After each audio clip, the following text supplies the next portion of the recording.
Boa tarde a todos. Como disse anteriormente, meu nome é Gustavo Vieira, sou gerente comercial da Centodini.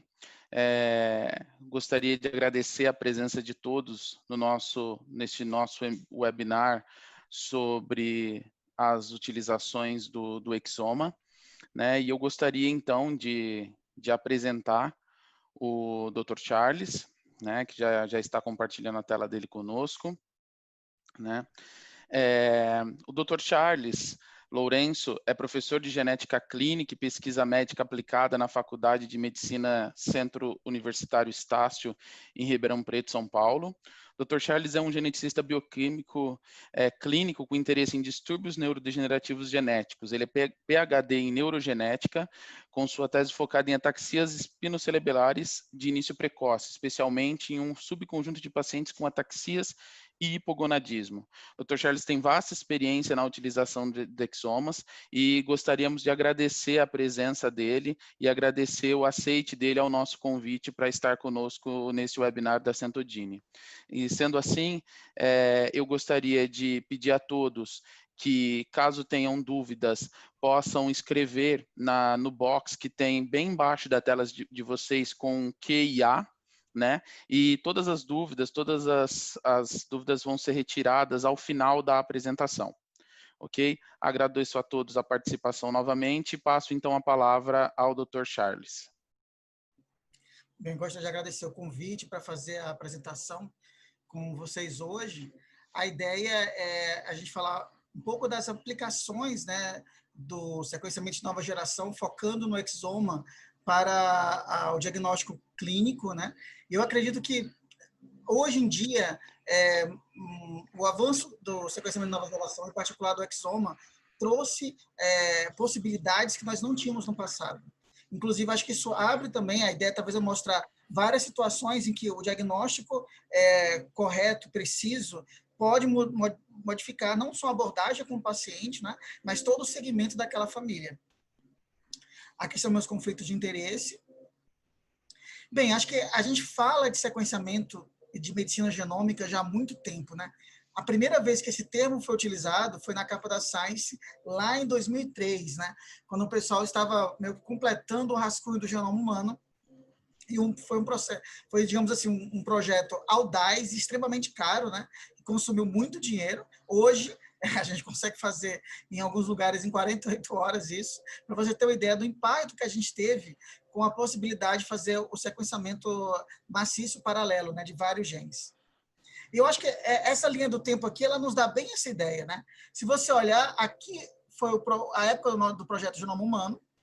Depois, fomos melhorando na compreensão do que representava aquele sequenciamento todo, entendendo melhor as relações e a funcionalidade da mutação da variante com o seu significado clínico, né? E nesse momento, a gente está começando a fazer o transporte do resultado da mutação, da compreensão do processo da doença para terapias efetivas, né? E a ideia é que a gente consiga, depois de 2020, né, agora já nem sei mais se é depois de 2020, depois do Covid e tudo mais, né? Se bem que até o Covid pode entrar nessa história também do sequenciamento, a gente quer que esse conhecimento melhore a vida daquele paciente, né? E aí vem um outro termo que eu acho que agora ficou mais popular, né? Que mais do que a medicina genômica, né? Estamos falando de medicina personalizada ou, mais especificamente, medicina de precisão, né? Então, aqui seria só para mostrar as consequências a longo prazo, né, do que foi o genoma humano, né? Eu acho que a ideia foi que esse primeiro rascunho do genoma acendeu uma luz para o que depois nós vamos ter de várias conquistas, tanto na área da genética clínica, quanto na área de vegetais, na área de melhoramento de animais, na área de micro-organismos, né? Tanto é que, por exemplo, agora eles usaram ferramentas de sequenciamento completo de exoma, né? De vários tipos de coronavírus, né? Para avaliar pequenas variantes, né? Nisso daí. E também eles fizeram também ferramentas, usaram as ferramentas de sequenciamento de nova geração, né? Inclusive para comparar com outros patógenos e outros vírus também. E claro, o sequenciamento completo do epigenoma também deles. Eu acho que quando a gente fala de medicina personalizada ou de precisão, né, o pessoal coloca muito a questão dos 4 P's, né? Ela tem que ser preditiva, na ideia de que você possa fazer uma correlação entre a expressão do gene e a projeção daquele impacto sobre a saúde do indivíduo, né? Preditiva nesse sentido, não no sentido de você prever um sintoma que ainda vai aparecer, mas na realidade do aqui e agora, né? Ela teria que ter um caráter preventivo também, o máximo que possível. Por exemplo, aquele paciente possui uma variante ou uma mutação em um gene que colabora para a hipercolesterolemia dele. Então, isso pode ser uma ferramenta para a gente poder ficar, ou usar uma droga mais específica, ou orientar de maneira mais restrita e estrita as dietoterapias para aquele indivíduo. Ela tem que ser personalizada, no sentido de que eu vou tentar o máximo possível fazer com que aquele resultado seja importante para o meu paciente. A gente sabe que um determinado medicamento pode funcionar num grupo e não funcionar em outro subgrupo, né? Mas onde é que eu posso encontrar ferramentas que me digam ou me façam projetar que aquele paciente é o melhor candidato para aquela terapia? A medicina genômica pode dar essas respostas, né? E que ela seja também participativa. Ou seja, o paciente não é uma figura passiva nesse processo. Ele deve interagir, ele deve questionar, ele deve também dividir, compartilhar o peso sobre as decisões de receber um determinado diagnóstico ou de tentar realizar um determinado exame, já que você pode ter outras descobertas daquilo dali. Eu acho que isso mudou, vem ampliando muito a ideia de uma medicina coparticipativa, né? E é interessante que, assim, o impacto foi tão grande que até doenças que, na realidade, você tinha algoritmos diagnósticos, né, como as mitocondriais, em que você tentava somar pontos, né? Hoje, em face da era da medicina genômica, isso mudou bastante, né? Hoje, por exemplo, até no campo das doenças mitocondriais, é muito mais prático você fazer um exoma do que uma biópsia de músculo. E em termos de custo, embora, por exemplo, no Brasil a gente ainda não tenha os convênios, a maior parte deles acaba não liberando o exame para o paciente, no entanto, libera uma biópsia de músculo que pode ser tão ou mais cara, geralmente, se juntar com anestesista e tudo mais, certamente será mais cara do que um exoma. Então, isso aí, acho que é um ponto importante, né? Que às vezes a gente tem que sentar e negociar isso no caso da medicina privada, né? E no caso da medicina pública, a gente precisa mostrar mais para os gestores de saúde que esses testes de sequenciamento genômico, eles representam uma forma de você diminuir gastos e não aumentar gastos. Certo? Se a gente pensar, por exemplo, em quantas biópsias de músculo são feitas e quantas conseguem dar resolutividade ao caso do paciente, são bem poucas. E sem falar que muitas vezes o paciente tem que se deslocar de uma região para outra, né? Então, eles agora estão colocando novos critérios, valorizando muito a questão do exoma, até como uma ferramenta pré-realização de exames mais invasivos. Agora, claro, também entra em questão, à medida que você populariza um teste como esse, entra em questão também o próprio médico, digamos que está mais ligado à atenção de saúde básica, né? O que ele conhece sobre esses testes? Às vezes ele fez a solicitação por um pedido do paciente, mas ele próprio não conhece ainda o impacto daquela tecnologia, os resultados que podem advir daquilo. Então, é importante também fazer esse processo de educação com o médico que está mais próximo da atenção básica, né? Porque ele também faz parte desse processo. E acho que é só para mostrar, né? Se você pudesse sequenciar, você iria sequenciar tudo? Tem gente que acho que responderia que sim, até eu também acho que sim. Acho que a gente pudesse sequenciar melhor, né? Mas a gente está vendo que não basta também sequenciar só o exon, né? Sabemos que os introns podem ter respostas, né? Há muita coisa no nosso genoma, aliás, a maior parte dele, aliás, né, que são regiões que não são codificantes, né, mas que têm papéis regulatórios, né, como, por exemplo, nos processos de splicing, né, ou da expressão de alguns alelos específicos. Temos também a questão dos próprios microRNAs e do próprio RNA mensageiro também, mostrando que compreender também o transcriptoma é importante. E a gente sabe que hoje já tem alguns projetos, né, em que quando o exoma não é elucidativo, mesmo o genoma não é elucidativo, o transcriptoma pode nos dar essas respostas, até por buscar esses mecanismos, essas áreas, o impacto, né, na expressão proteica a partir da análise do RNA, que pode nos, digamos, guiar a buscar mutações que não foram observadas no sequenciamento tradicional, né, ou de nova geração. Então, a gente pode falar que essa medicina personalizada é uma medicina molecular, né? E que, assim, na realidade, essa medicina personalizada, ela tem vários pontos, né? Um ponto é a questão do diagnóstico, né? Outro ponto é você poder direcionar melhor algumas terapias farmacológicas mais comuns, por exemplo, conhecer polimorfismos que detoxificam, que ajudam no processo de detoxificação de algumas drogas, pode orientar, por exemplo, o uso de alguns neurolépticos, né, ou psicofármacos em determinado paciente. Ou seja, o que poderia ser uma escolha não a número 1 para aquele paciente, dependendo do perfil de SNPs dele, por exemplo, pode mudar, pode elencar uma nova droga, uma droga mais suitable, né, mais direcionada para ele. E é claro, né, nosso sonho, né, são as terapias específicas, né, que a gente vai dar alguns exemplos aqui na apresentação para vocês. E sim, do heredograma partimos para os estudos e acho que os primeiros estudos de visão geral do genoma eram os Genome Wide Association, né, GWA, que na realidade eles davam uma visão geral, mas ainda assim a gente não tinha a especificidade da mutação como nós temos hoje, né, com o avanço dos arrays e dos exomas. E claro, o fator principal, além da efetividade delas, que levou a possibilitar isso, foi a queda do valor de sequenciamento, né? Os novos sequenciadores, né, a partir de 2006, né, 2007, eles permitiram uma queda importante, né? Veja aqui como foi tendo esse dropout, né? Assim, uma queda importante do valor que era o sequenciamento. Então, aqui pegando o caso do sequenciamento do genoma, né? Eles imaginam que futuramente você vai poder ter um genoma por $1.000 ou às vezes até menos, né? Essa é a ideia.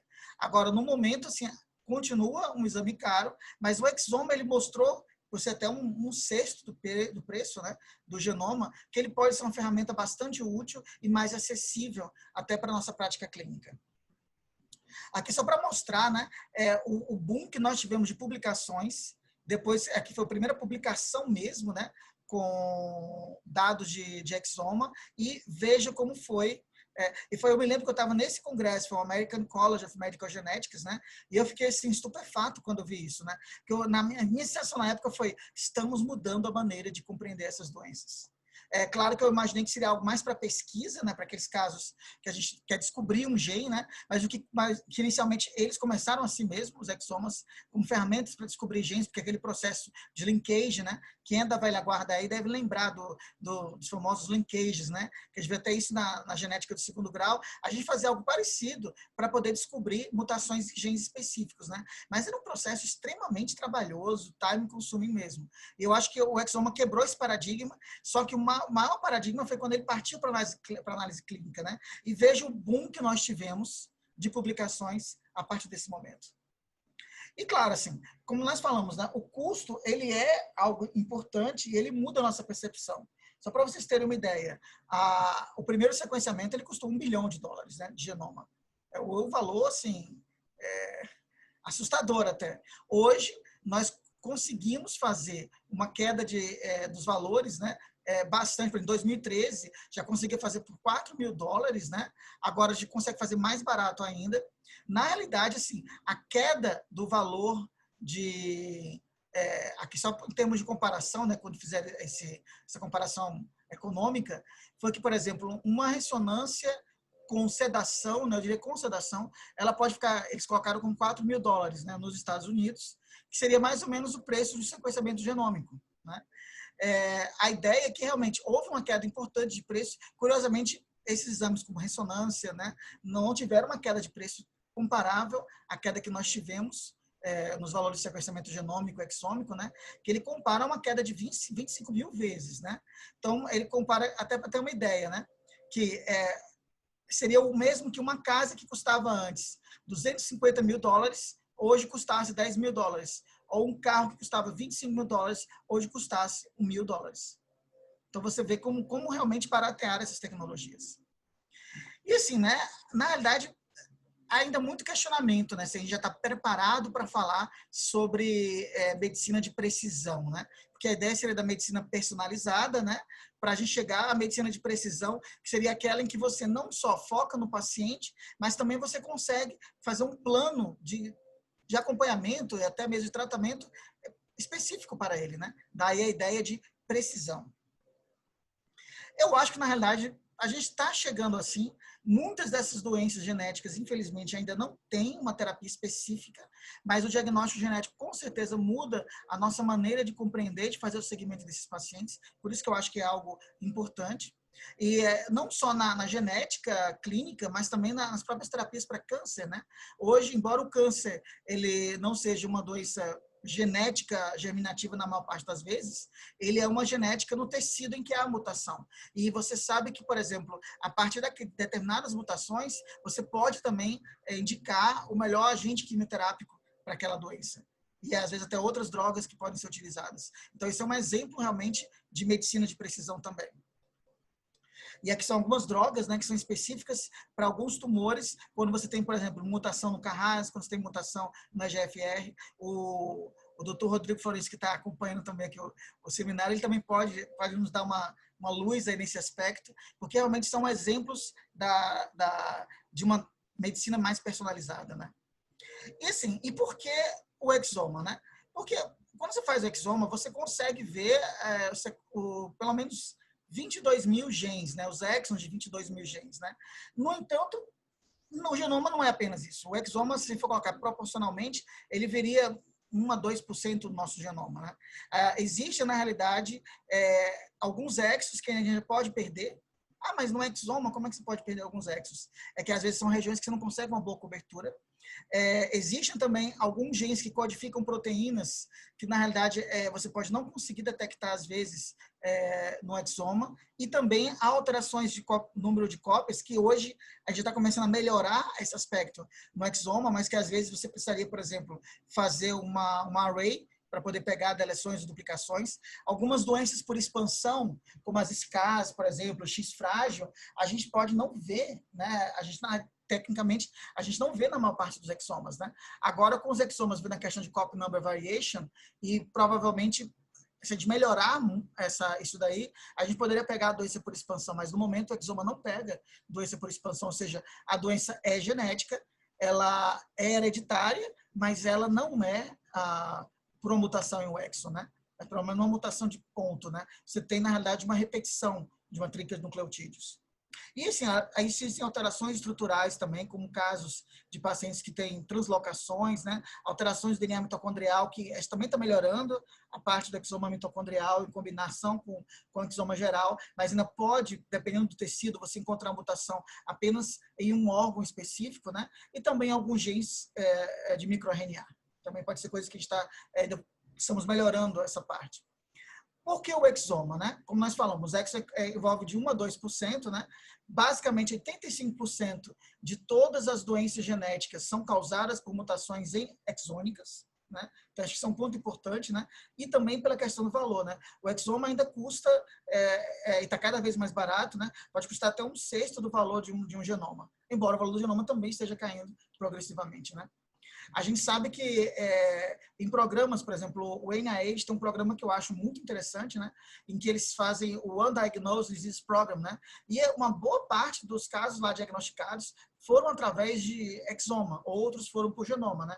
Então, lá eles colocam que o exoma sequence, ele pode chegar a 20% dos casos, digamos assim, difíceis, né, ou seja, são casos que já rodaram todos os Estados Unidos, e que nenhum médico conseguiu dar o diagnóstico, e que já passou por vários hospitais universitários, que fizeram um catatal de exames, né? Então, aí seria 20% dos casos muito difíceis, né? Alguns colocam que nos casos, assim, no geral, assim, você pode chegar até em 1/3, né? Eu acho que depende um pouco da pré-seleção do paciente, o que ele já fez de investigação prévia, né? Até lá, e que às vezes, por exemplo, foi um paciente que foi exaustivamente investigado, né? Ele também é um candidato, como também a depender do gene ou da suspeita, o exoma pode acelerar. Você sabe até que é aquela doença, mas fazer um sequenciamento sangue, por exemplo, sairia muito mais caro do que fazer um exoma. E claro, né? Acho que a ideia principal é a gente evitar a odisseia diagnóstica. Fazer aquele paciente ter que passar por várias instituições, vários médicos, vários anos e não ter uma resposta para a família. Em doenças mais complexas, como a deficiência intelectual, que pode ter causa genética, pode ter causa ambiental, o exoma também pode auxiliar, né? E, por exemplo, na criança que tem um atraso neurológicos que você não consegue, não é adquirido, né? Já excluiu causas também infecciosas, né? E principalmente na criança que está regredindo, que pode ser uma ferramenta para você ter uma resposta mais rápida, já que investigações assim podem demorar anos. É importante compreender o que se quer com aquele exame, né, com o exoma. Tem que saber que realmente há uma forte indicação que é uma entidade genética para você ter uma expectativa maior quanto ao resultado do exame, se bem que às vezes eu peço justamente para poder afastar de vez, ou pelo menos mostrar que não é esse o caminho, né? E importante também para a questão da família. Às vezes, a gente sabe que o diagnóstico é aquele, porque tem critérios clínicos que o paciente, digamos, atende perfeitamente. No entanto, você tem outros membros da família que, dependendo da penetrância ou não do gene, podem não ter a doença, mas podem passar. Então, ter um diagnóstico daquele paciente é muito importante. Mais para a família até do que para o paciente em si. E claro, né?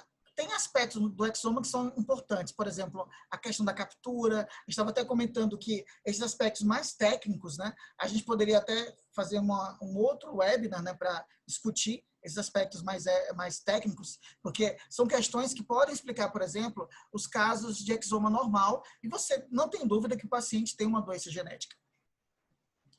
E assim, né, acho que eu vou mostrar alguns casos para a gente mostrar como o exoma pode mudar a investigação de um paciente, né? Então, por exemplo, esse é um caso, né? O exoma ele pode ser importante para ter um diagnóstico específico, mas principalmente para aquela família se programar do ponto de vista genético. Eu concordo que, por exemplo, alguns colegas falam, mas aquela criança tem uma doença estática, né? Qual é a importância do exoma nesse contexto? Olha, talvez para aquela criança não vá mudar muito, porque talvez não tenha uma terapia específica ainda, mas isso pode mudar. No entanto, para aquela família, eu não digo só o pai e a mãe, eu digo também, às vezes, os irmãos do pai, os irmãos da mãe, né? Isso pode ter um efeito importante. Você pode, identificando a causa daquela doença, orientar aquela família toda, que poderia ter outros filhos, né? Afetados também. E não estava nem ciente desse risco, porque muitas famílias, especialmente em casos de deficiência intelectual, por exemplo, acreditam que a pessoa é daquele jeito porque aconteceu. Não imagino que às vezes pode ser uma doença ligada ao X que está naquela família. Então, esse menino é um bom exemplo disso, né?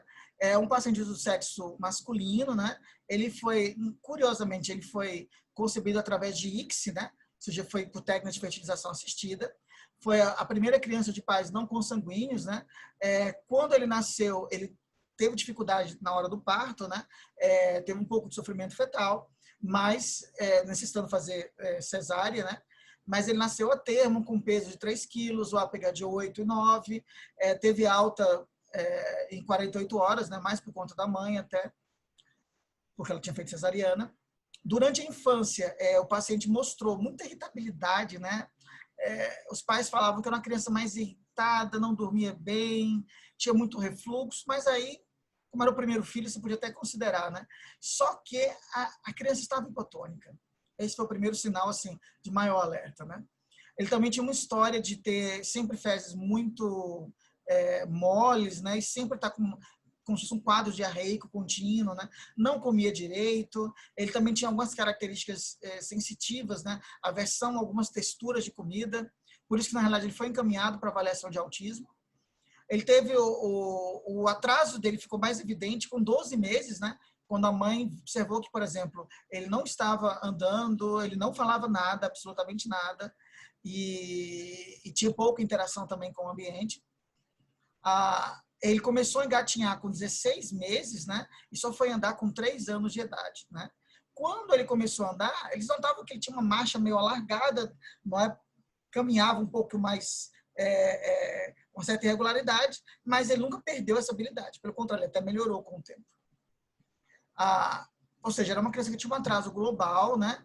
Ele tentava até falar algumas palavras, mas ninguém conseguia entender direito o que ele falava, né? Mas ele falava na linguagem própria dele. Ele começou a usar algumas palavras mais nitidamente compreensivas em torno dos 3 a 4 anos, mais 4 anos de idade, né? E só começou a falar algumas frases curtas, né? Palavra-frases, né? Com 2 palavras, a partir dos 5 anos de idade, não é? Aos 10 anos de idade, a linguagem dele melhorou um pouquinho, né? Era constituída basicamente de palavras-frase com 2 ou 3 palavras, e tinha muita dificuldade de articular. Não é? Ele passava com fono também por conta disso. O paciente começou um programa de reabilitação, né? Recebeu terapia ocupacional, TO, fono. Foi uma instituição como a APAE, né, de reabilitação. Foi diagnosticado pelo neuropediatra com TDAH, sintomas 10 anos de idade, né? Tinha problemas para dormir, continuava com sono bastante irregular, começou a ter muito comportamento de automutilação, de ficar mordendo as mãos, né? Isso já tinha começado aos 4 anos, mas foi ficando mais evidente com o passar do tempo. Aos 9 anos de idade, ele ainda não conseguia largar completamente as fraldas. Certo? Ele tinha muita dificuldade. Pelo menos assim, para as fezes ele conseguia, mas para urinar, muitas vezes, a família tinha que colocar fraldas nele. Ele já tinha feito uma extensa investigação metabólica, já tinha feito ácidos orgânicos 3 vezes, né? Fez aminoácidos, teve um aumento da alanina, que não foi específico, mas aí o pessoal pensou em doença mitocondrial, aí pede lactato, vai e vem nesse processo, né? Por conta desse aumento da alanina, fizeram lactato várias vezes do menino, né? E realmente algumas vezes dava aumentado porque ele se debatia para coletar. Fez amônia, homocisteína, vitamina B12, folato, transaminase, CPK, glicemia, fosfatase alcalina, ácido úrico, tudo normal. Também dosou T4, T3, né? Procurou outras comorbidades, fez eletroencefalograma, embora não tivesse evidência de uma crise clínica, né? O pessoal até pensou numa doença genética mais específica, no Sanfilippo, né? Que é uma forma de MPS que pode ter um comportamento mais autista-like, né? Para ele, fez ressonância também normal, ele foi testado para X frágil, fez FISH para Williams, fez cariótipo, fez MLPA para pesquisar microdeleções, duplicações subteloméricas e também para investigar algumas síndromes de microdeleção e microduplicação mais específicas. E no final acabou fazendo um CGH array, depois fez um SNP array também. E tudo foi normal. E agora? Vai tentar fazer também um pool mais interativo na próxima apresentação para vocês também poderem participar. Mas a pergunta é, os pais estavam desanimados, né? Essa é a verdade. Chega um ponto que também desanima, muito teste, já não basta você ir em busca de um diagnóstico, né? Mas o que motivava fortemente era a questão de ter uma outra criança.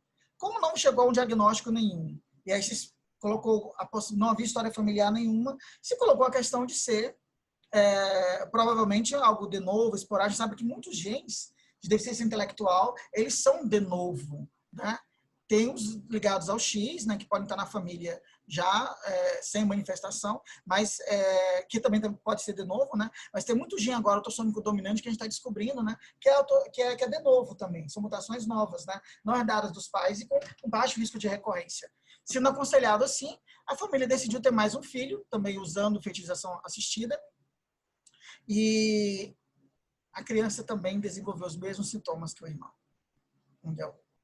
Depois, né? Então, acho que foi algo bem triste. Ou seja, é a prova de que a gente precisava ter um diagnóstico antes de ter dado essa estimativa para a família de algo de novo, né? Mesmo com a melhor das evidências, né? Acabamos fazendo mesmo um exoma, né? Deveríamos ter insistido em fazer antes, né? De ter outro menino, né? Eles acabaram depois do diagnóstico tendo uma menina, né? Mas aí já era sabendo do diagnóstico, e a menina foi selecionada para não ter a mutação, né? E ele tem uma mutação no CLCA6A8, né? Que é o gene da deficiência de carnitina, transporte da creatina cerebral, né?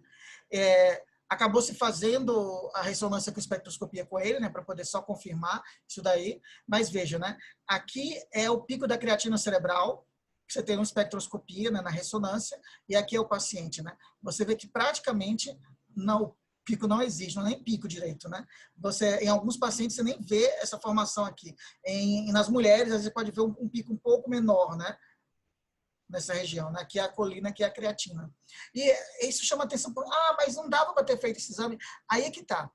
Quando você põe a espectroscopia para avaliar, tem locais que não faz espectroscopia, porque encarece mais o exame, e como a espectroscopia ela aumenta um pouco mais o tempo do paciente fazendo o exame, você já tem que considerar uma sedação mais prolongada, e às vezes só com anestesia, para você fazer. Ou seja, tem algumas questões que atrapalham. O convênio às vezes não libera com espectroscopia, que eu acho uma bobagem, porque se o paciente já está lá, já é melhor fazer logo com espectroscopia, né?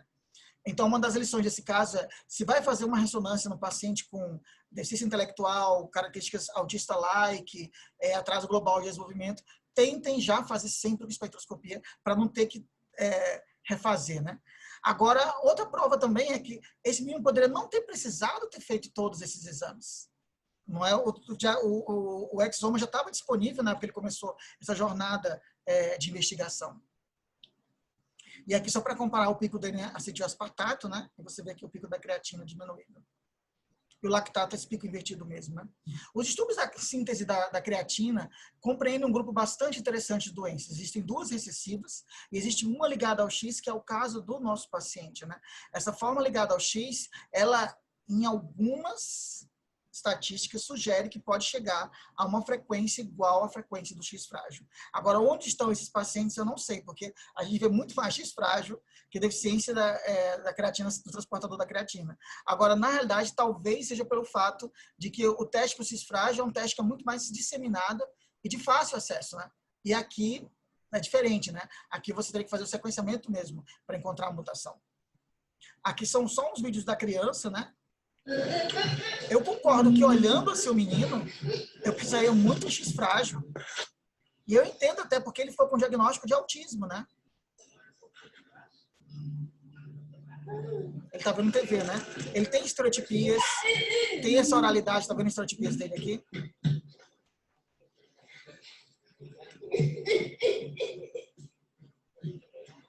Repetição, né? Como ele fica feliz, né? Ele tem, ou seja, olhando à primeira vista, lembra bastante um quadro de autismo. Só que se ele teve um atraso também motor, né? Embora não seja obrigatório o atraso motor, porque muita vez essa doença é o atraso de fala mesmo. E aqui o irmão também já apresentando alguns comportamentos repetitivos também. Foi muito triste, viu, gente? Aqui ele com o irmão, né? Foi triste não poder ter dado esse diagnóstico mais precocemente para essa família, né? Aqui só para mostrar a via metabólica, né? É bom lembrar que ainda não há uma terapia específica para essa doença. A gente tenta utilizar a suplementação de creatina com esses pacientes, inclusive, às vezes, lançando mão também de outras ferramentas, né? Para o tratamento deles, aumentando as doses, né? Só que o problema principal é a questão da passagem, né? Porque o problema é de um transportador da creatina. Mesmo dando altas doses, ainda não conseguimos ter esse aporte ao cérebro. Mas o pessoal está desenvolvendo agora uma nova terapia em que você vai ter uma creatina modificada capaz de vencer esse problema da barreira hematoencefálica. Então, estão vendo que é importante ter o diagnóstico? Naquela época, não mudaria tanto a parte de terapia específica, mudaria até as outras, né? De reabilitação dele e tudo mais. Mas agora já vai surgir algo especificamente para ele. Então, você renova essa parte também da família. E assim, é uma doença que, aí que tá, ela parece estática, né? Só que, às vezes, na infância, especialmente naqueles pacientes que têm crise convulsiva, parece que a doença está progredindo um pouquinho, ou você não vê muito avanço, né? Quando eles ficam na idade adulta, eles ficam realmente bem estáveis, assim. Então, eu não diria que é uma doença de regressão. Certo? Até questiono até que ponto você pode chamar de lentamente progressivo. Porque, na realidade, assim, o que você vê é que, às vezes, você está fazendo muita terapia e não vê tanta resposta clínica quanto esperaria ver, né? Mas isso pode acontecer no próprio autismo geral também, né? As mulheres também podem apresentar alguma dificuldade de aprendizado, certo? Depende muito da inativação do cromossomo X, né? E até 2% da deficiência mental ligada ao X pode ser por deficiência do transportador da creatina e 10% dos casos esporádicos de meninos com atraso de desenvolvimento podem ser por conta da deficiência do transportador da creatina. Então, você vê como é uma doença que nós não estamos fazendo diagnóstico. E eu vou ser sincero, os casos que eu vi, além desses meninos, né, teve um outro caso também que eu conheci, que é até do Dr. Emerson, né, e um outro também que eu conheci através de uma outra médica de Goiás, né, os dois também vieram por exoma, certo? Então, acho que esse é um ponto muito importante, que talvez tenha implicações para a família. E, claro, né, um diagnóstico correto pode salvar vidas e pode orientar melhor o teste bioquímico. Então tem isso também, né? Uma vez pediram para eu falar sobre exoma versus testes bioquímicos, né? Se o exoma iria substituir os testes bioquímicos. Eu falei que, na realidade, isso era meio que uma bobagem, né? Não acho que vai ser substituído. A ideia é que, na realidade, o exoma ele pode até orientar melhor o teste bioquímico, para a gente poder ter um diagnóstico mais rápido do paciente. Esse caso era uma senhora, né, de 35 anos, que apresentava uma história clínica progressiva de disfagia, disfonia, ou seja, estamos falando de uma paciente adulta aqui, tinha dispneia, estava com perda de peso, alterações da marcha, ela já tinha passado por investigação por neurologista, e claro, né, houve suspeita de esclerose múltipla, esclerose lateral amiotrófica, mas ela não fechava critério também. Ela, antes dessa internação, ela tinha se separado do marido, e aí a ideia de que ela começou a se alimentar pior, né? Talvez a correlação seja que o marido cuidava dela, não sei, mas ela ficou deprimida, não estava comendo. Ao exame, eles notaram que ela tinha uma fraqueza do neurônio motor inferior, assim, bilateral, facial, né? Não tinha o reflexo mandibular, aqui no momento, né? Ela tinha muita dificuldade para tossir, ela não elevava o palato muito alto, tinha uma debilidade motora mesmo. Ela mostrava uma força normal do esternocleido, no trapézio, mas tinha muita fraqueza em língua, né?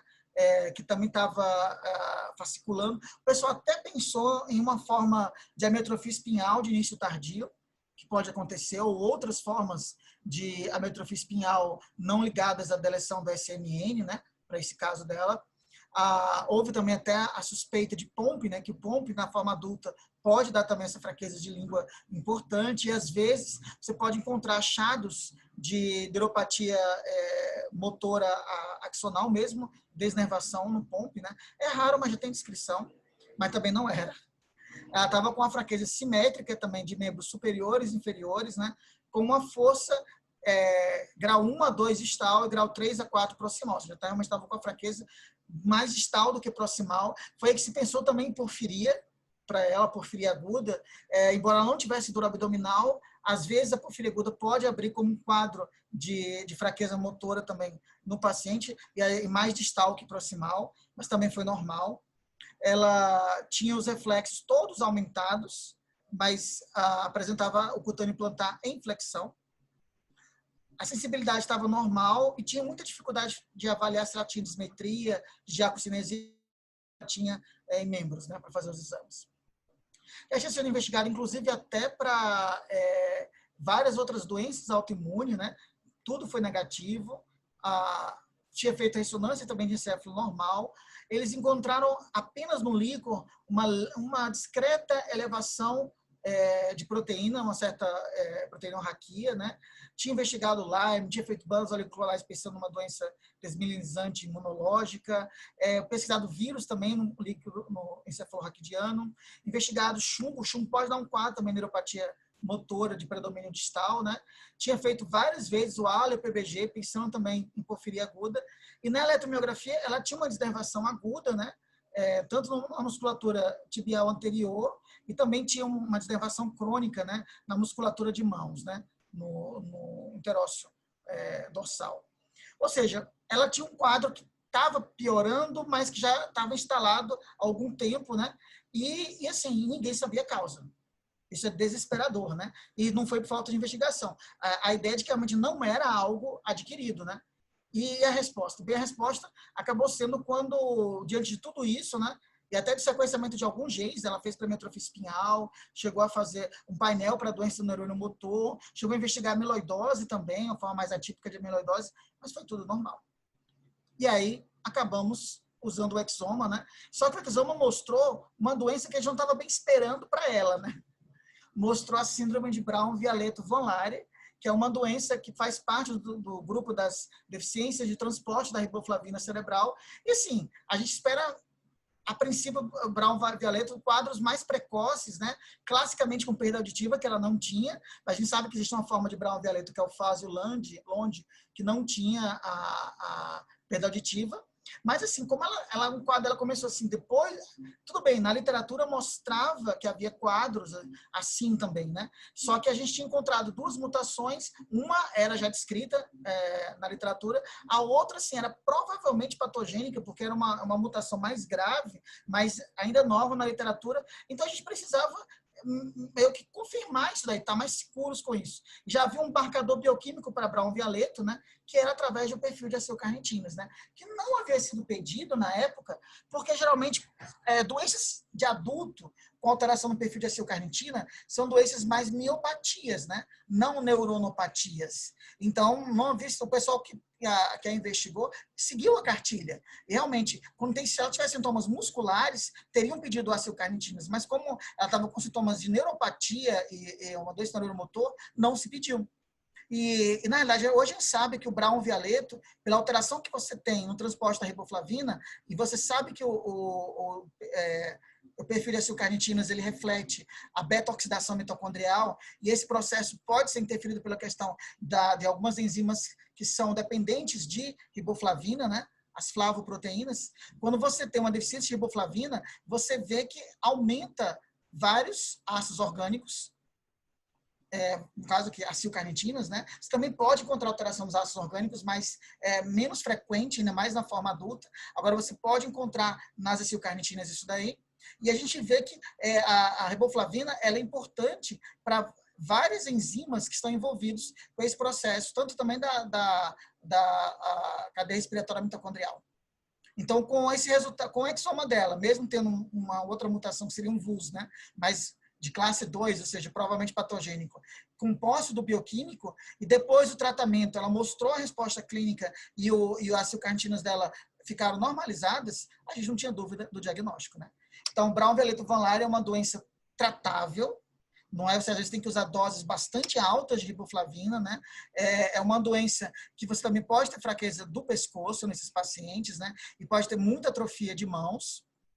Aqui é um outro caso de uma família adulta, né? Lá é uma família brasileira também, né? Lá de Minas Gerais. Curiosamente, essa parte da família já tinha sido publicada antes, e você viu que felizmente eles morreram.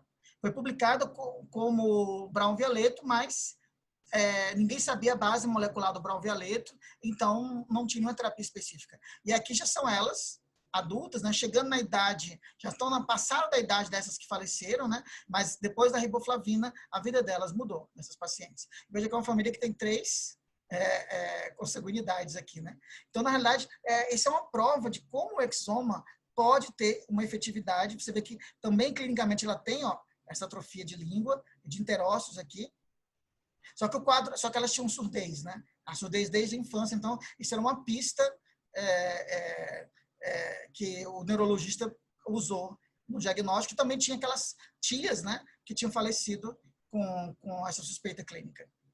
Aqui é um outro paciente também. Quando você olha assim, um paciente que tem uma evolução mais crônica, ele lembra mesmo a miotrofia espinhal. Por isso que eu sugiro que os pacientes que vocês já testaram para miotrofia espinhal e que foram negativos, eu acho que seria importante fazer um exoma. Por quê? Mas a minoria dos casos, assim, tem vários genes da miotrofia espinhal que não são ligados ao SNN, né? E que você pode detectar através do exoma. E concordo, para eles ainda não tem nenhuma terapia específica, mas existe Brown-Vialeto-Van Laer, que pode ser uma fenocópia desse fenótipo aqui. E aí tem uma terapia específica. Esse menino é um exemplo, é um menino turco, né, publicado, em que ele, na realidade, chegou assim no hospital e depois da riboflavina, ele estava assim. E aqui foi uma pesquisa americana, achei bem interessante, no hospital deles, em que eles pegaram retrospectivamente casos de criança com diagnósticos que não tinham fechado, né, e fizeram o exoma, né, e eles encontraram 3 crianças que tinham Brown-Vialeto, e curiosamente que eram crianças que antes estavam com diagnósticos de doenças autoimunes ou de encefalites, certo? Só que era uma encefalite meio estranha, meio subaguda, crônica, né? E curioso que alguns tinham realmente algumas provas imunológicas alteradas. Por isso que eu acho que, por exemplo, essa é uma situação em que o exoma pode ajudar a não só delinear o tratamento, como dizer, não, olha, há uma base genética para isso. Não, certamente Já havia evidência de ser uma coisa autoimune, agora com exoma normal, isso reforça. Ainda até pode ser genético, né? Você sabe que tem algumas limitações do exoma também, mas isso reforça. Eles fizeram muito mais para poder reforçar, porque eles estavam com o diagnóstico de algo autoimune mesmo. Eles tinham essa alteração. Então, foi muito interessante esse trabalho. E as 3 crianças foram tratadas, uma de 14 anos, uma de 2 anos e meio, uma de 3 anos. Aqui é a Associação de Riboflavina, né? Internacional. E que isso é para mostrar como a gente tem essa questão são 3 genes associados, né? O que também torna a análise gene a gene complexa, mas hoje com sequência de nova geração, a gente consegue ver mutações simultâneas nesses genes, né? Isso é para mostrar que olha a quantidade de fenótipos que a doença pode ter. Ou seja, essa doença pode mimetizar qualquer outra doença na neurologia. Claro, quando você tem envolvimento de pares cranianos, acompanhados com surdez e, por exemplo, fraqueza diafragmática, isso sugere bastante Brown-Vialeto-Van Laere. Mas, às vezes, nem sempre o paciente vai ser o paciente de livro, para a gente acompanhar. Eu vejo essa senhora aí, que, na realidade, ela, olhando agora, você vê que tinha algumas coisas, mas ela não era a paciente clássica que a gente espera. E quando a gente fala de doenças com fraqueza diafragmática, né, é bom lembrar que POMP é um diagnóstico importante, a deficiência de carnitina, né, carnitina aqui agora, não creatina, e que também é uma doença tratável, mas aqui o perfil de carnitinas nos ajuda no diagnóstico, né, e o Brown-Vialeto-Van Laere. E eu ia falar assim, Gustavo, como é que a gente está de tempo? Você está me escutando, Gustavo? Sim, Charles. Desculpa, eu estava tirando do mudo. Posso apresentar mais? Nós já chegamos a 50 minutos. Eu acredito que se você pudesse finalizar dentro de 5 minutos para a gente abrir para perguntas, seria interessante. Beleza. Eu acho que esse caso, para finalizar, é interessante por isso, né? Que é um caso em que realmente o diagnóstico exômico ele muda também, porque ele oferece a possibilidade de uma terapia realmente precisa para o paciente, porque a terapia que estava sendo feita não estava mudando, né? E é um caso bem curioso, porque não era o caso que eu realmente, a princípio, faria um exoma nesse paciente. É um paciente de 15 anos de idade, que ele foi encaminhado para o hospital porque ele estava apresentando dores recorrentes no joelho direito, né? Com edema, inchaço, desde 2001, né? Que foi quando ele tinha 15 anos de idade. Ele chegou a fazer uma cinevectomia, né? Fez uma avaliação também com punção, colocação de medicação para dor também, né? Que ele avaliou. Passou por ortopedista, passou por reumatologista, porque ele estava com diagnóstico de condrocalcinose, né? Em ambos os joelhos, né? Isso seria uma explicação para a dor dele. E existe essa condição de condrocalcinose, né? Mas, assim, uma boa parte das vezes a gente não tem um diagnóstico específico do porquê da condrocalcinose, né? Ele desenvolveu primeiro essa dor e esse inchaço no joelho direito, depois de uma queda. Então, assim, todo mundo imaginou, não foi a queda, então é uma coisa realmente adquirida, tem uma explicação. Ele, na realidade, também tinha ele passou também a ter, né, essa sensação de edema, de dor, né, em ambos os joelhos, né, ocorrendo 3 a 4 vezes ao ano, e todas eram tratadas com medicação sintomática para dor mesmo, né. Só que, por exemplo, estava ficando cada vez mais difícil para ele, né. Ele começou a ter esses ataques como se fosse artrite, né, em ambos os joelhos, elas não duravam muito tempo, né. Elas espontaneamente melhoravam, né? Mas ele tinha que usar medicação para dor, só que estavam durando muitas vezes 2 a 3 semanas, né? Imagine, um indivíduo jovem, né, entrando nos 16, 17 anos, né? Ele começou a ter, se ficar 3 semanas, por exemplo, 3 semanas, 3 a 4 vezes no ano, com uma dor crônica em joelhos, que, digamos, ele tinha que manejar usando analgésicos, anti-inflamatórios durante esse tempo todo. Então, para ele estava ficando muito difícil, assim, isso daí. E as outras articulações não estavam envolvidas, não havia nenhum outro problema de articulações na família. E quando ele passou em avaliação, ele tinha realmente condrocalcinose generalizada. Só que se tornou sintomática só no joelho. Lembrar que, na realidade, começou a envolver ambos os joelhos, né? Ou seja, a tese que foi a queda que envolveu o joelho pode não ter sido apenas uma coincidência e não tanto, que às vezes não esqueça, às vezes a família coloca alguns marcos na cabeça, não, foi depois daquela cirurgia, foi quando fez isso daí, com um ponto de referência, e às vezes na realidade foi uma coincidência. Ele já tinha algo antes, ou ele ia desenvolver algo de qualquer maneira, mas aquilo ali para a família, como foi algo feito naquela época, coisa que marcou, aquilo fica como referência. E aqui, no caso, seria a explicação para ele começar a ter isso. Mas a condrocalcinose ele já tinha sistematizado. Talvez apenas o impacto tenha começado a provocar os sintomas. Mas por ele ser jovem ainda, ele pode começar a ter dores em outras articulações à medida que ele ficar mais velho. E aí? E por quê? Porque, na realidade, o reumatologista acabou fazendo um diagnóstico, né, de uma entidade clínica que a gente chama de condrocalcinose idiopática, que realmente existe mesmo, essa entidade clínica. Só que, assim, a família ficava preocupada se, por exemplo, aquilo não poderia ser uma doença que os filhos dele poderiam ter, ou como vai ser o futuro, porque não tinha uma resposta exata do que estava provocando aquilo dali. E o idiopático, sinceramente, é quando a gente não sabe a causa. Não é um diagnóstico mesmo, né? Então, isso é naqueles casos que o exoma foi pedido, mas, assim, se a gente for olhar mesmo os critérios, não deveria ter sido pedido. Mas foi um caso que foi pedido e mudou a avaliação do paciente, né? Por quê? Porque, na realidade, ele estava com diagnóstico de uma condição idiopática, né? Ele tinha até esse diagnóstico, né? Doença de deposição de cristais de hidrato de pirofosfato de cálcio idiopático. O nome é bonito, né? Mas não é um diagnóstico. E acabou realizando o teste e pimba, né? Na realidade, ele tinha uma forma de hipofosfatasia, né?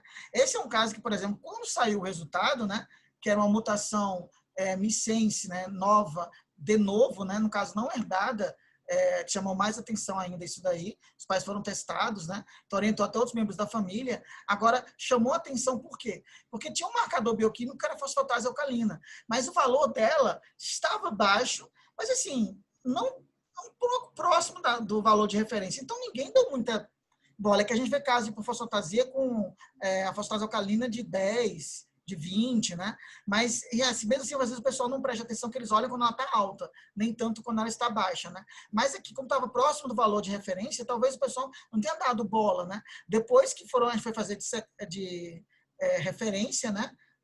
Viram que, na realidade, ela estava diminuída. Assim, sempre diminuída, mas não muito diminuída. Um valor que, às vezes, pode até considerar, dependendo das curvas, né? Alguns até podem colocar como normal. Então, isso foi importante por quê? Porque, na realidade, já havia publicações sobre hipofosfatasia de início adulto, né? Se apresentando como dor periarticular pela calcificação. E hoje a gente sabe que, no caso da própria hipofosfatasia, existe uma terapia específica, embora eu não tenha avaliado se essa terapia específica poderia ter um efeito ou não sobre a questão da calcificação articular, mas ele, por exemplo, é um paciente que pode estar sujeito a outras complicações, como osteoporose precoce, fraturas patológicas, fraturas por pressão. Então, acho que esse é um ponto importante, porque modifica também o manejo desse paciente, certo? Mas eu concordo, se a gente tivesse observado melhor a fosfatase alcalina e dado valor a esse resultado e revisto a literatura cuidadosamente, né, poderia ter feito essa suspeita. Mas se acabar tendo que sequenciar o gene também, né, para poder confirmar isso daí. Eu acho que... Gustavo, só isso aqui, só para acabar com uma mensagem positiva, né? Esse é o caso de uma menininha que estava desenvolvendo sintomas de perda visual e ataxia, né? E quando saiu o exoma dela, fechou o diagnóstico de uma linfocinose seroide neuronal, né? Que, tipo 7, que não havia nenhuma terapia específica para ela, ou seja, aquela coisa muito triste da família, mas a família conseguiu reunir algumas doações para uma pesquisa que estava sendo feita em Massachusetts, e o pesquisador, não é que pelo tipo de mutação que ela tinha, que era uma mutação muito rara nesse gene da linfocinose tipo 7, uma mutação previamente não descrita, mas era uma mutação que era capaz de você fazer exon skipping.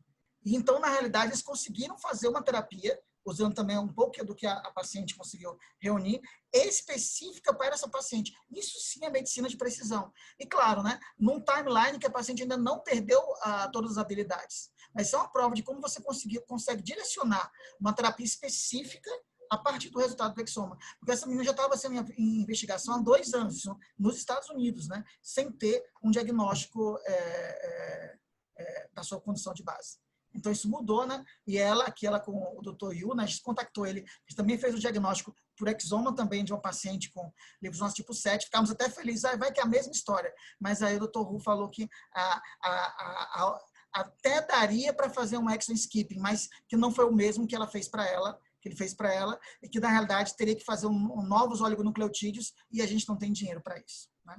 Mas, em tese, seria possível a construção de oligonucleotídeos para essa paciente. Bem, pessoal, acho que era isso. Muito obrigado, Charles. Fantástica apresentação, brilhante como sempre.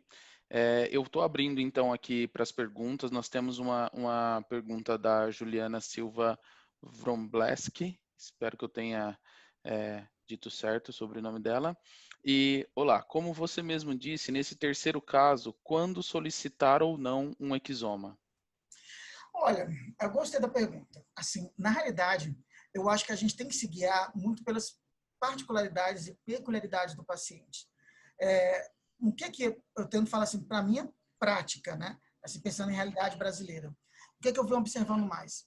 Por exemplo, em algumas situações, especialmente em epilepsia, a gente nota que não são epilepsias metabólicas, porque às vezes a família pensa, né, às vezes o médico que seja um metabolismo, e a gente acaba fazendo assim uma série de testes que acabam resultando todos normais.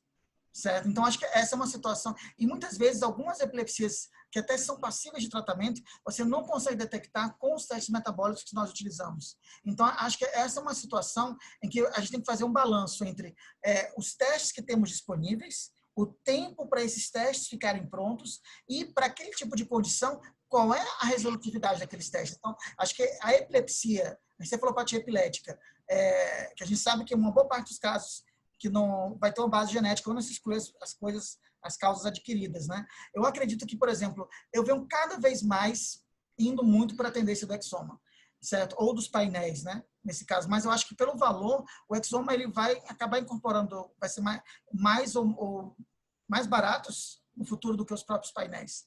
Mas o que o painel ainda vence hoje é porque o resultado sai mais rápido do painel até do que do exoma. Mas ainda no Brasil, o painel ainda sai mais barato. Mas eu acho que isso está mudando cada vez mais. E o problema do painel é que, dependendo do painel, você pode ter 100 genes de epilepsia, 200, existem painéis com 375 genes. Eu tenho uma experiência que a gente fez um projeto com o pessoal da Fundação Dravet da Espanha, com um painel, e muitos daqueles pacientes acabaram fazendo um exoma no meio tempo também, né? E a gente viu, assim, que o painel conseguiu dar alguns diagnósticos, mas uma boa parte dos casos que o painel não deu diagnóstico, o exoma deu diagnóstico. Porque eram genes que, na realidade, a princípio, não eram mesmo genes ligados a uma mutação, pelo menos a um gene que a gente não estava elencando como principal de epilepsia. Só complementando, Charles, quanto à questão de custo, muitos do que estão nos assistindo agora receberam algumas mensagens nossas. Nós estamos com uma campanha aberta aí para a realização do exoma para pessoa física. Então, caso alguém não tenha recebido os nossos cupons de desconto e queira saber mais, pode entrar em contato aí com o representante da sua região, o Ângelo, a Valquíria, ou comigo, que nós podemos instruir como realizar esse centro exome com valor promocional e que com certeza ele está mais baixo do que a realização do painel. Tá? Então é só entrar em contato conosco. Indo para uma próxima pergunta, o Juan Lerena, ele pergunta como resolver questões de mosaicismo somático. Nossa, doutor Juan, o senhor jogou justamente aquela pergunta, né? Eu acho que esse ainda é um ponto que a gente precisa. Eu acho que está até melhorando em relação ao que nós tínhamos no começo do exoma, né? Mas ainda é um ponto que o exoma ainda não consegue nos dar essa resposta tão adequadamente pela questão do mosaicismo. Eu acredito que, na realidade, com essa melhoria do exoma com o número de cópias, com CNVs, né, talvez isso possa ajudar para algumas situações, mas eu acredito que ainda pode ser um elemento que a gente vai ter essa dificuldade com o exoma. Eu não sei assim, Gustavo, vocês têm algum trabalho nesse sentido? Charles, eu não saberia te responder de pronto, mas eu posso verificar isso e a gente pode, caso tenha, a gente enviar para Eu me as lembro que pessoas que assistiram o webinar. vocês fizeram uma apresentação em congresso, acho que foi no European Society do ano passado, em que alguém do grupo de vocês mostrou essa questão do mosaicismo somático, né? Mostrando como vocês estavam tentando resolver esse problema do mosaicismo somático. Mas eu ainda acho assim que é uma situação que pode ser um pitfall no exoma, certo? Acho que é um ponto importante de discussão, isso daí. Eu sei que o pessoal está tentando melhorar isso também, às vezes pesquisando em tecidos diferentes, né? Por exemplo, uma coisa que a gente faz muito para mutação envolvida com a síndrome do Proteus, né?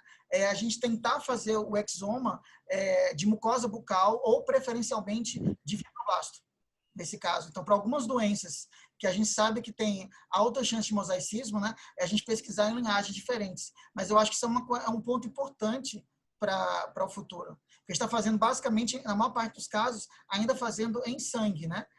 Alguns estão fazendo muito mucosa bucal, outros em saliva, mas ainda assim você pode perder os mosaicismos somáticos. Sim, eu vou verificar, caso a gente tenha algum estudo já publicado, a gente pode verificar o envio para as pessoas que atenderam ao nosso webinar. Temos mais duas perguntas, da Carolina Chaves. Muito obrigado pela palestra. Gostaria de perguntar sobre quando o exoma representa uma mutação não documentada no gene UBE3A. Qual o caminho a seguir, na sua opinião? Criança de 2 anos, com EEG anormal, Atakai, ADPM, estrabismo divergente, ausência de linguagem. Até que o fenótipo é compatível, né? Olhando assim, mas acho que um ponto fundamental, gente, é sempre verificar nos pais. Acho que é uma coisa que, por exemplo, eu estou tendo muito problema quando a gente consegue exoma via judicial, né, pela prefeitura e tudo mais, é depois justificar para eles e por que nós temos que pesquisar aquela mutação nos genitores, né? Porque muitas vezes ela sendo de novo, ela está classificada como VUS, né? Mas sendo de novo, isso já reforça a patogenicidade. Claro que pode ter penetrância incompleta, mas acho que o principal ponto é essa mutação no B3A, ela é de novo ou ela é herdada de uns genitores? Se ela for herdada de uns genitores, aí eu já começo meio que a murchar, né? Só que aí a gente pode rever na literatura qual é, ou se há alguma descrição de não penetrância nesse gene. Para algumas dessas doenças, para mim, está vendo muito no GRIN2A, no GRIN2B, né? Olha, muito caso de mutação no GRIN2B, por exemplo, que a gente está encontrando, o pai ou a mãe tem. E pelo menos até o momento, que são VUS, né? São classificadas como VUS, mutações missense, né? E quando a gente vai ver na literatura, não há nenhum caso de não penetrância do gene estreito. Então, no caso, sim, essa é uma das situações quando você pesquisa a mãe e encontra a mutação num dos pais que nunca teve nenhuma crise convulsiva, isso nos faz rever o diagnóstico. Então, acho que esse seria o primeiro passo. Certo. Mais uma pergunta do Davi José da Silva. Quais são as limitações do exoma? E também existe alguma possibilidade de não detecção de leucodistrofias como CRAB? Obrigado.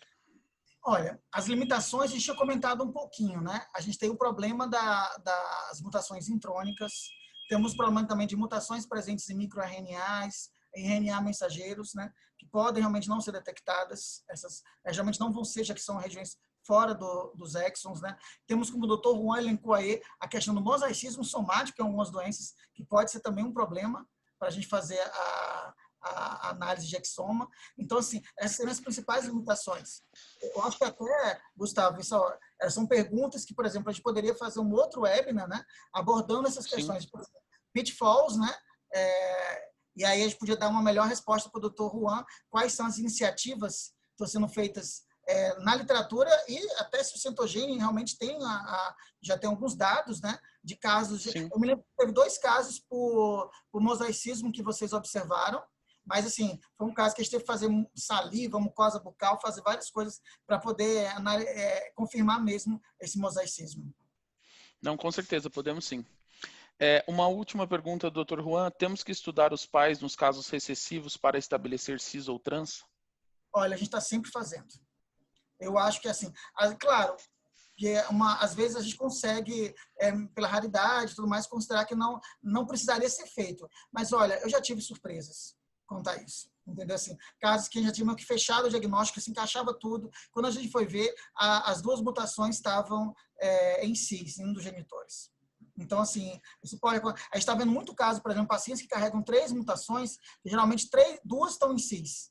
Então, foi a partir daí que, na verdade, a gente foi vendo que é preciso sempre investigar os pais, ou pelo menos um dos genitores, né? Agora, qual é o lado bom disso, né? Teve 2 casos nossos, um deles deficiência de ADC, que na realidade, confirmada a paternidade, né? A mutação tinha vindo só da mãe. A segunda mutação foi de novo na criança. Isso não é uma doença recessiva. Já tivemos 2 vezes isso, e a paternidade do genitor, da genitora, era confirmado, né? E isso muda radicalmente o aconselhamento genético da família, né? De 25%, a gente vai para um risco bem menor, um risco de uma condição esporádica recorrente. Ótimo. Senhores, muito obrigado pela apresentação, Charles. Como disse, brilhante. Obrigado pelas dúvidas. As sugestões serão aceitas. Para você, Gustavo, se tiverem, assim, você pode encaminhar para a gente também. A gente pode até fazer um outro webinar baseado nessas dúvidas, né? Sim, sim, com certeza. Coisas que você queria saber sobre o exoma, mas você nunca fez. Então, seria uma coisa boa de colocar. Ótima ideia, Charles. Com certeza iremos organizar e vamos avisar a todas as pessoas que atenderão o nosso webinar. Agradeço a participação de todos. Todos vocês estão recebendo uma pequena janela para avaliar o webinar. Isso é bastante importante para a gente, até para a gente criar novos webinars aí com as vontades de vocês, com as dúvidas que vocês possam ter. Tá? Então, eu gostaria de agradecer a todos a participação, agradecer ao Dr. Charles mais uma vez pela brilhante palestra, pela parceria que ele está com a gente com a Centodini, né? E qualquer dúvida que vocês tenham, vocês podem encaminhar tanto para os representantes de vendas, aí nossos consultores nas regiões de vocês, pode encaminhar para o nosso e-mail, que com certeza a gente vai encaminhar também para o Dr. Charles e responder a todos. Muito obrigado a todos, obrigado novamente, Charles, e uma ótima tarde a todos.